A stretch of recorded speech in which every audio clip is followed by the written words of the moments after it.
All week, we've been talking about the record number of absentee votes cast this election. It was expected after Proposal 3 passed 2 years ago.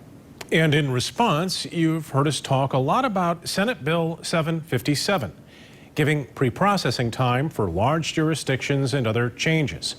Senator Ruth Johnson first introduced this legislation, and News 8's Lindsay McComel talked with her this afternoon to see what happens from here. Now, there was a sunset clause for that pre-processing on Monday. Will you advocate for making that permanent, or is it, does that still need to be discussed with your colleagues? Well, because I have been a county clerk and secretary of state and I chair elections, it's something that we'll be looking at. The input that I've gotten is that it's been very successful. We'll take testimony, we'll hear what citizens think, the clerks think, and then vote on it. At this point, I'm thinking it was a great success, and so I would like to hear what the clerks have to say, and I'd also like to hear what the citizens have to say about it. But for me, I think it's a big winner.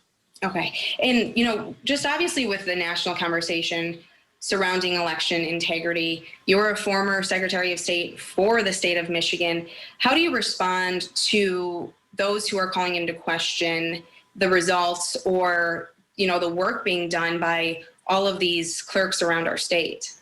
I think that we have a great system, and I think there have been some problems, but right now there's a number of allegations, and they'll go through the process like they always do, which is through the court process to see if they're valid, and if they are, then how we deal with them.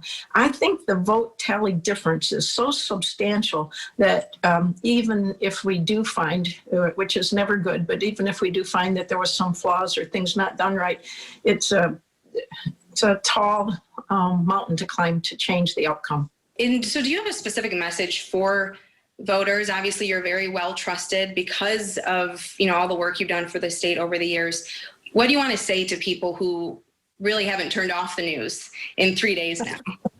It's a beautiful day. Go out there and enjoy it. The process will work. Democracy will prevail.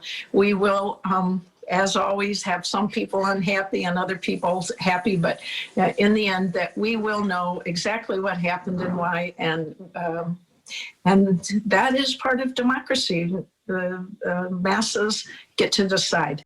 The most important thing is to get the facts, because it's getting more and more difficult to do that. But have your voice heard. I'm very proud of our 1,520 clerks. They deserve all the kudos, and also the 30,000 precinct workers that are true patriots that conducted these elections during a very difficult time.